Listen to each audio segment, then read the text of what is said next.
All right, welcome back to Problem Solver Politics. I am your host, Cardin Ellis, with Cody the Oracle. Hey, everybody. And today, actually, we're going to be talking a little bit about yesterday's debate. We're not just doing a debate recap, though, because there's been all kinds of accusations running wild of this debate being a masterclass in the hashtag Yang Media Blackout. Some people are accusing the sponsoring organization of foul play. Others are just saying, you know what, this was an abysmal performance by Andrew Yang. We think the truth is somewhere in the middle, but we don't know exactly where it is because there's all kinds of fingers getting pointed in all kinds of directions. So Cody, lead the charge, my friend. What's going on?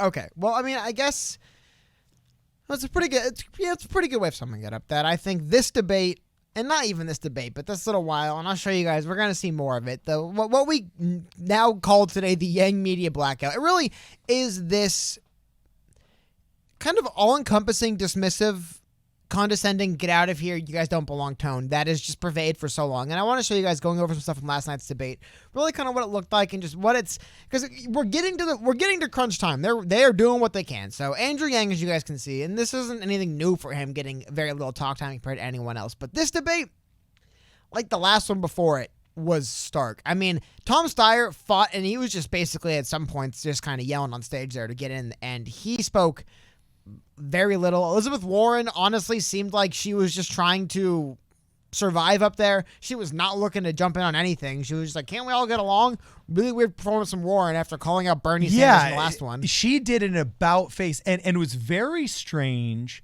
seeing how Bernie walked behind her and wasn't itching to shake her hand and stuff like that, but she was going all out of her way to try and shake his hand and look all super nice and smile at him and act like they were buddy-buddy.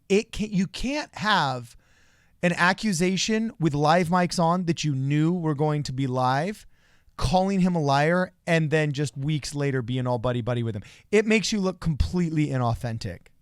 Sorry. That was just my interjection. Yeah. Exactly. No, but we can talk about that later. I just want to get to kind of what happened with Yang first. Because, yeah, I mean, it wasn't a great debate for many people. Everyone was just trying to hang in there and establish themselves as a front runner. However, I want to go over and read how CNN's Chris Calizza described what Andrew Yang's performance on the debate, because I think he does a great idea. Because, I mean, this is, you know, the CNN editor-at-large. This is one of the big establishment media voices, CNN, especially further on the left than I mean, I guess not further, really, but, you know, more to the left as far as the mainstream media outlets go. And this is how they describe Tom Steyer and Andrew Yang. And I think this line sums it up best.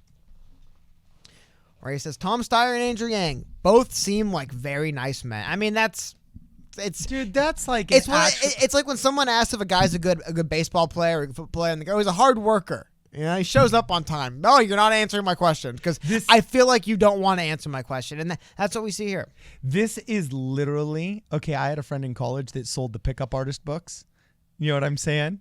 And he had like a whole big old website of like whatever that terminology is, like for you know, nonsense, gibberish. Some people consider it nonsense and pseudopsychology and whatever, you know. But I read a bunch of his books. Mysticism, yeah. I read a bunch of his books because he had to do book reviews and everything like that, right? So he'd give out free books to all of us, the roommates, and we'd read them. And what was so interesting is all of these pickup artists consistently said that, especially if it's a really hot girl that's used to getting attention, if you can give her a backhanded compliment that's actually kind of an insult. Oh, that's his neg? You saying Chris Calizza's negging? Yeah, the neg. That's what it was called. It was the neg. You know what I'm saying? So it was a negative compliment that actually kind of berates them a little bit and then makes them in like this subservient psychology where they feel all of a sudden they have to come up to your standards and they're not used to having to do it. So it's this like, you know, secret thrill to them. And that's the whole pickup artist like idea, right? So anyway, this is the neg, dog. Like, they both seem like very nice men, which is really just a way of saying, oh, they're not ready for varsity sports, but they're nice boys, I'm sure. So we should pat them on the head and send them on their way. He literally says neither one seemed like they belonged on that stage. So I mean, like it's, but like I said, we'll get into them a little bit. I've gone through some of the video. I haven't seen enough to know exactly why, but there's once again accusations that Yang's microphone was turned off. Different host, I believe, from the first debate when that happened. What exactly was going on there? It definitely seems like, here's the thing. Doesn't matter if his mic's turned on or turned off if you only ask him 3 questions. You know what I mean? If you basically pretend he isn't on the stage, why even bother turning his mic off? Just act like he isn't there. Just say he doesn't belong. Just say he shouldn't even be here. Just say he seems like a nice man. Like they don't have to turn his mic off. They could do this. I love this. New York Times broke down who spoke the most on which topic. The only topic Andrew Yang didn't speak the least on were the two topics he didn't speak at all on. So I guess you could argue he spoke the least on, which would be 0. I mean, they just didn't bring him in. Now, there is plenty of criticism to go to Andrew Yang. He did not perform very well in the debate stage. It seemed like the results in Iowa were weighing a little bit on his mind. He didn't seem focused, that's for sure. He fell back on the stump speech. He was preoccupied multiple times. Yeah, it seemed like he was still thinking about what happened and maybe looking ahead a little bit, which is always that's always kind of like the death zone right there, where you're still kind of looking back but kind of looking ahead. Obviously, we have no idea what he's thinking. There was other reports that he was ill as well. So I mean, I don't want to. But the bottom line is, hey, they always say it in sports where if you're hurt and you're out there, it doesn't matter if you're hurt, man. What's the name on the back of the jersey and what's the number? You're out there to perform. Same thing with these. Even if he is sick, it's unfortunate. But look, you didn't call out. You are on the debate stage as Andrew Yang. You got the math pin on. Like, as far as anyone else is concerned, you're ready to go right now. So I don't want to say that, Andrew Yang had no part to play in this. However, he is fighting now they're making this a uphill battle that's getting bigger and bigger. So I want to show this thing right here. So looking ahead a little bit, because obviously they gave him nothing last night at the debate. I think, I want to show this too really quickly. The New York Times, 7 takeaways from Democratic debate in New Hampshire. I do not believe that Andrew Yang really showed up anywhere in their entire report. Because, why even talk about him? That's the point we've reached in the Yang media blackout. I tweeted it a while ago when they tweeted out they've who was decided running. He's gone, therefore he's gone. Yeah, we're at the Yang isn't really running anymore stage. We're at the doesn't where matter. It's the assumptive sale. Yeah. They're writing about Tom Steyer. And you know what? They're right about this. Tom Steyer does have an eye in South Carolina. And again, this does come to a little bit of criticism. It does seem like Tom Steyer's strategy has been working better than Yang's. And dude, that brother, he's a toxic individual in his anti-Trump and climate change are the only things that exist in this world. You know what I'm saying? I actually don't think he'd be a very effective politician, but he is an effective candidate because, him and a representative and his own paid videography team show up to everything. We have gone to tons of events where there's been a couple of straggling candidates that haven't showed up because they were busy for this or that, but he shows up to everything. At every single political event we've gone to, he's been there. Him and a team that he's paying to record it and put it on his website. But also, South Carolina is a state he circled, and he noticed a lot of candidates put focus on New Hampshire. A lot of candidates put focus. We can do a separate video talking debates. Talking strategy of Tom Steyer. But he is showing up, and he's showing up, and he's shaking hands, and he's kissing babies. And that alone is just changing enough minds that he has incrementally grown to what percent now? What? He's already in the double digits in South Carolina. Specifically there, but Andrew Yang went on a 17-day straight bus tour, which is in Iowa, right? And I think, like I said, I think that, again, I don't want to, we can do a 5-hour podcast, I guess, on the entire 2020 election, but this is what I want to get to, because this is why they do this stuff. This is why they say Andrew Yang and Thomas Steyer shouldn't even have been on the stage. This is why they put them on the sides, don't ask them any questions, ignore them, belittle them, act like they aren't there. Because look at this. We have to move forward to the next debate, which, by the way, the next debate is in a whole 11 days, not even 2 weeks from now. You don't want to make a separate video out of just the debate requirements? Because this could be long, man. Well, no, because it really isn't going to be that long. They've raised the requirements. For polling, you have to have 4 polls of 10% or higher. It's got to be 12% or higher in early states.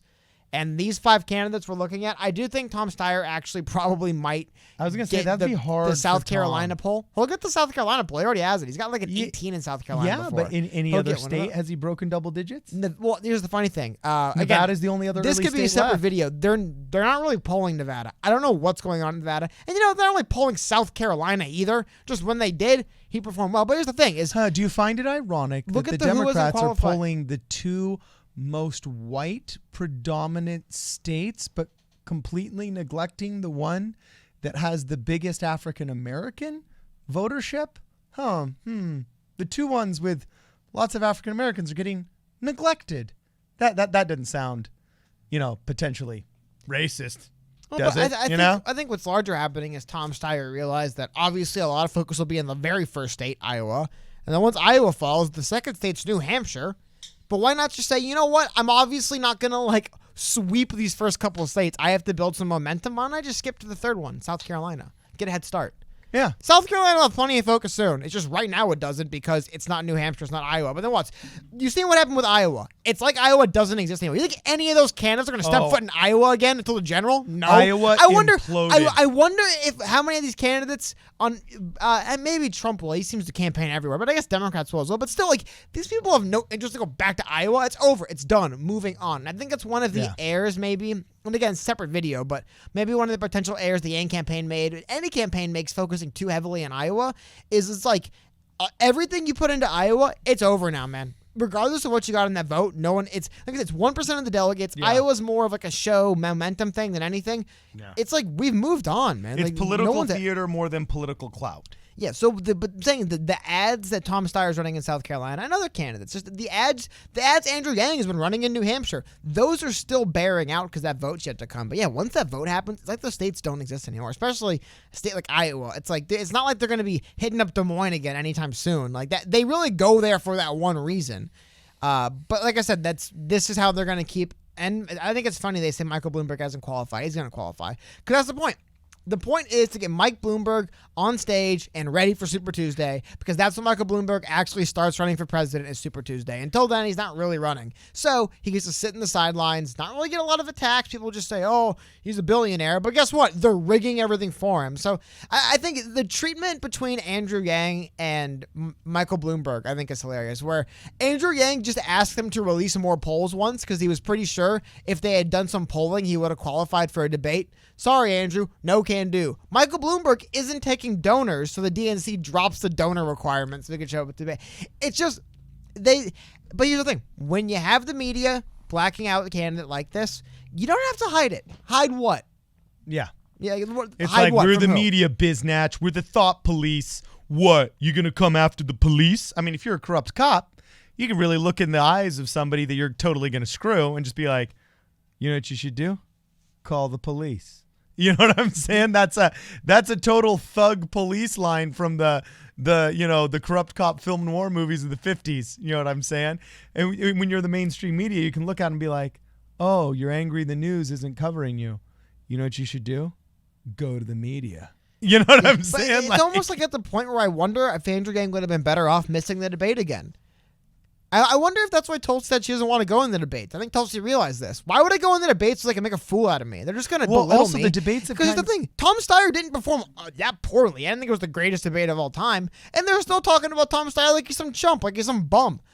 Literally, you're just giving them an opportunity to parade you on stage and mock you. And that's what happened to him again. They brought him on stage, they put him on the corner, didn't ask him any questions, made fun of him, and then escorted him off the stage. And it's just, it's almost like he would have been better off not showing up. You know, I got to say, there's actually an interesting, you bring up a good point. And I got to tell you, this is where I really think if Yang needs not a Hail Mary. And by the way, I don't think this is the end of the Yang campaign. No, it's like one state's voted, yeah. Yeah.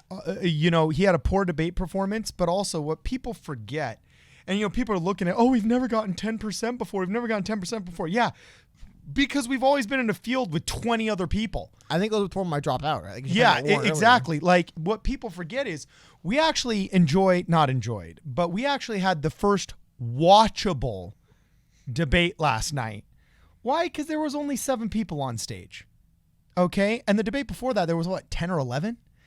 You know what I'm saying? And so first debate, what was it? 20 people like there was over 20, 2 nights? I think there's 22 official candidates. Yeah, over 2 nights. Like 23 if you counted Vermin Supreme. You know what I'm saying? And it's like, well, if you count people like that, there'd been like 50. But I mean, I think on the stage there was 20. Yeah, but it was 10 on each night. Yeah, and when they were dividing them into different nights and everything. So look, people are saying, we've never gotten 20 before. Yeah, well, because we've also never had the chance to pick up Julian Castro, Cory Booker, all these other people. Add them all up, and that's like 4%, though. It's still, but that's the 4% he needs. No, I mean, I think the bigger thing is that's the difference. He has to get undecided voters swayed over. Yeah, exactly. He has to get voters that right now and impeachment is over. Yeah, no, but that's impeachment is over. And as of last week, we were literally citing articles. Watch last week's video. We were citing articles in which the majority of registered Democrats, one of them actually said 54%. And I can't remember if it was a Pew Research, Quinnipiac, or whatever, so I'm not quoting it. But I do remember it was more than 50%. Over 50% of registered Democrats have not chosen yet. And their attention span, the limited attention span that non-politicos and average people have towards politics in their life, has been consumed by this kangaroo court of impeachment. Well, I would say be even greater than that. Just in general, the things that the media talks so much about Trump and what he does, there isn't it legitimately feels like it happened with the Iowa caucus. I pulled a graph up. Normally, over a 3-hour newscast, they would talk about the Iowa caucus like 40 minutes or so leading up. This year, we talked about it like 10.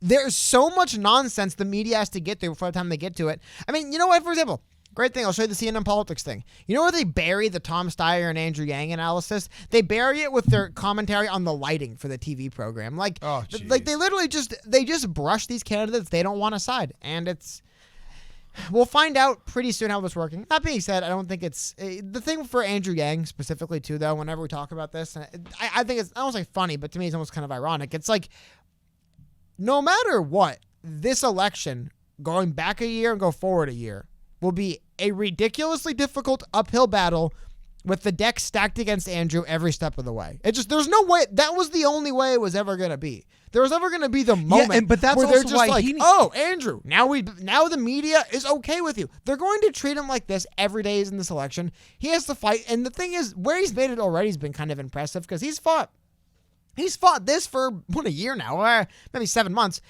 Now, how he reacts to Iowa results, not so great performance in the debate, it's a big deal. Like I said, the election isn't over. It's not like they're calling it tonight. Like, there's a lot of stuff to happen. Yeah, and but this is a you, big moment to react and respond. I'm telling you right now, if you want Andrew Yang to succeed in the next debate, or you want to have New Hampshire, the debate, New Hampshire. A splash of attention, clip this next 20 seconds or so and just send it to him.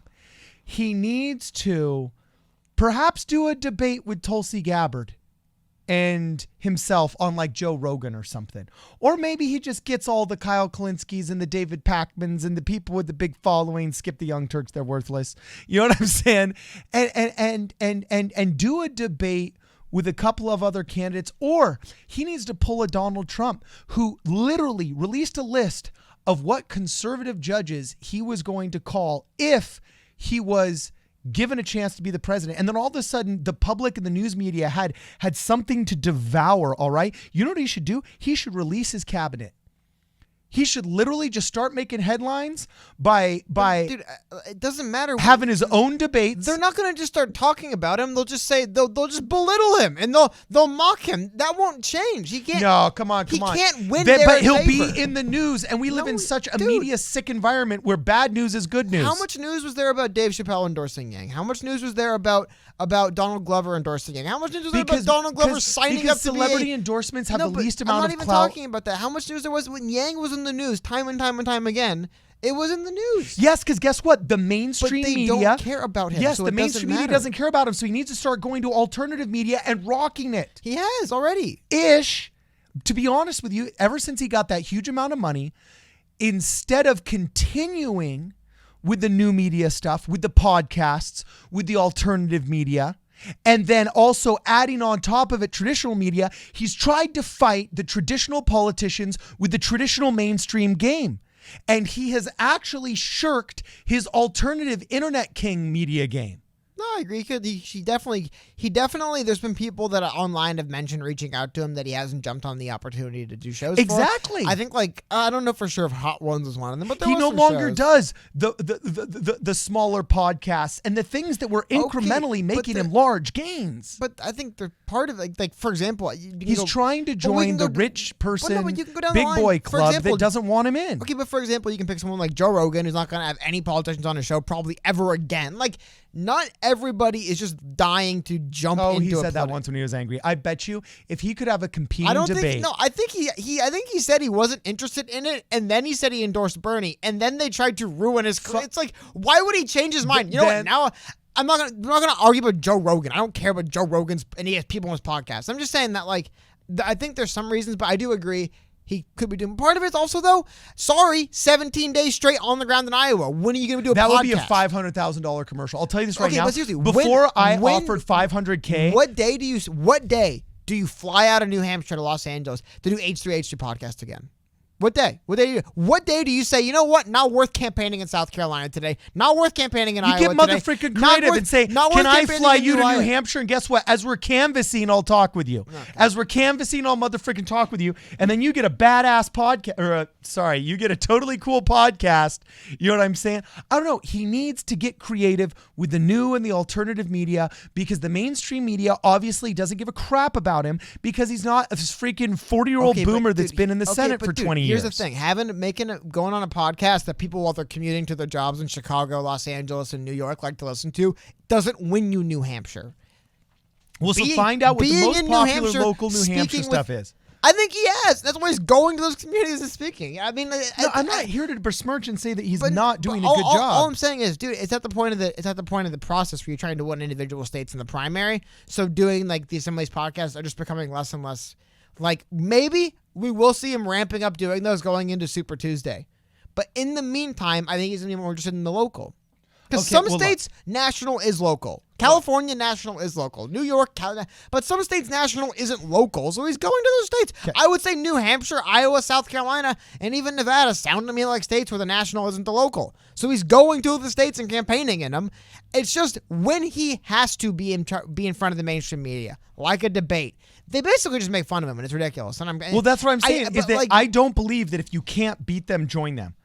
I don't believe that I don't either. He's going to be able to pay his way or talk his way into the good graces of CNN, MSNBC, CBS, ABC. They're never going to like him because they haven't seen him before at the White House Correspondents' Dinner, a.k.a. Nerd Prom. He's not a part of Nerd Prom, therefore they don't like him. So what he needs to do is go to war with these people and actually start getting vocal about the He tried that. Oh, he tried it and then he buckled. Yeah. Some of his best press was when he said, MSNBC, I ain't showing up again until you apologize. And by the way, here are some measurable quantifiers of ways you've been screwing me. You don't let surrogates of my campaign show up. Okay. You don't give me the same amount of talk time. Your parent affiliate shut off my mic at the events. I mean, he had the gruesome threesome of reasons why MSNBC was screwing him and NBC was screwing him. And he said, I'm not showing up to you until you apologize to me. And he got some dang good press from that because he was David going up against Goliath. And then he kowtowed. And then he ended up buckling. And it's when he buckled that they started doing what? Dragging him on stage, like you just said, to make fun of him. Giving him periphery coverage because now we have to because he got 8% in a poll. And then finally, at the end, the number one editor at CNN is saying, oh, well, he's a nice boy. He's a nice boy. I think he means well, but he's no. He's not a real candidate. You can't win with these people, so why give them your millions? I mean, am I wrong here, Cody? I don't know. I feel like earlier you're advocating for him doing publicity stunts to get their affection. So I'm not sure. All I'm saying, man, is no, not the mainstream media affection. I'm saying the people's affection. Okay. Well, you know what? I definitely agree. I think he could have been I think there's ways they could do it better, but I agree with the campaign on the ground in the state strategy. If I was a voter in New Hampshire and someone's like, "Cool, dude, check out this podcast Andrew Yang just did with Hot Ones," I'd be like, "Cool, man." And yeah, Hot Ones. I'm just at least to get some free chicken wings out of it. I see that perspective, right? Like if I'm on the ground, just like living in wherever I live, in some of those early states, Iowa, New Hampshire, South Carolina, Nevada, just like in my little town, my little community, like in my neighborhood, and someone comes up like, "Oh, dude, this guy was on a massive podcast with millions of listens in LA." I'd say, "Okay, is he?" And what is he going to do for me where I live? So I think that's why it's important to go to these places where people live and talk with them, interface with them there. I just think that perhaps in hindsight, maybe he should have, like Steyer said, you know what? I'm going to have to kind of get myself going here. Maybe I should circle a state a little bit further down the ballot, not quite Iowa, as my state I'm going to go all in on. That way I can build up and I can kind of get a head start. That's, like I said, I mentioned Steyer. It's exactly what he did. He went to South Carolina and got that head start. He's been there. Now, there's not to say by the time the other candidates switch their focus to South Carolina, he doesn't just get pushed to the side, right? But that is what he did. So I don't know. I think it's really hard to fight the uphill battle of the media. Because here's the thing. Donald Trump might have had the media, being a Republican. but like Donald Trump with the media like against him, there's no Donald Trump media blackout. They literally didn't have time to talk about anything but him. Yeah, but there's a difference between a black. I'd the say blackout's worse. No one even knows a blackout you're is the worst you can get. It's way worse than bad coverage. Bad coverage, get out of here. Baloney. He's on TV. Here's the thing about bad coverage. Anyone sitting at home who disagrees with your perspective, to them, it's positive coverage. So that's the thing about bad coverage. Like it only applies to people who think like you do. No coverage doesn't apply at CNN, all. You almost like anybody that they cover badly. But just in disagreements. But yeah, I don't know. It is a really tough spot to be in. And last night's debate, I think, really highlighted how tough that being up against the media, just kind of sunning you, is. Because like that them acting like you're just not a real legitimate candidate, dude, that is devastating. That's worse than them saying you're Turbo Hitler. You know what I mean? It's way worse for them to just be like, this guy shouldn't even be here, and it's tough. But again, they have voted in one state. I mean, there's still a lot to go. Super Tuesday is over a month away. And Andrew Yang's got a lot to go. Yeah, Andrew Yang has to take personal responsibility too, though. Well, yeah, it's like he's restructured a bit. He's consistently had the worst talk time. That is in part because the media doesn't want to give him a lot of talk time. But he has never improved in we're on like it was the 7th debate we were on. I believe it was the 8th debate, 7th one he was a part of. Yeah, 7th one he was a part of, 8th debate. He's never really improved in his interruptibility. He's never really improved in his... I mean, there's pictures of Pete Buttigieg standing next to the 4 fake debate stages for the companies that, bring in guys like me just to purposefully be your your adversary and then train for hours on hard questions. You know what I'm saying? It does not seem like Andrew Yang's really done that. It just does not really seem that way, because at some point you got to just start interrupting. And you can't raise your hand with this like little half hand that he puts out there. You got to stick it in the moderator's faces. Want me to tell you what they say when you do that? What? They say this. Steyer desperately tried to interject himself into every debate the frontrunners were having, but found himself repeatedly swatted away. That's what they say. Yeah, because this is like the prom king of nerd prom. I'm just saying, you know what I'm saying? I'm just saying. Honestly, I don't think these debates are working very well in the favor of anyone who's an establishment favorite candidate. They just want to make fun of you on the stage. Yeah, that's true. That's true. And by the way, everybody listen to what Cody the Oracle just said. I mean, this is why so many people have thought for the past 40 years, okay, that all these establishment Democrats' ideas were so good. Not to say the Republicans' ideas were much better either, but this is why all these cities suck. You know what I'm saying? This is why Detroit hasn't gotten better. This is why Baltimore, is up in flames. That's the only time the media pays attention to it. This is why California sucks as a state. Okay? Because I'm not sure at this point if the DNC is just a political arm of the media, or if the mainstream media is the propaganda arm of the DNC, because they are almost completely unintelligible right now. And both are epic failures. They were mad at Tom Steyer on Iowa night because he was delaying the results and they wanted to go home. There was a lot of journalists who were seething with rage at Tom Perez, not Tom Steyer. Yeah, Tom Perez. Not Tom Steyer. I got the Tom right. But there was, I saw some media types very mad that they had to stay up till 1 a.m. to get the Iowa caucus results. They're like, get this handled. I've had it up to here.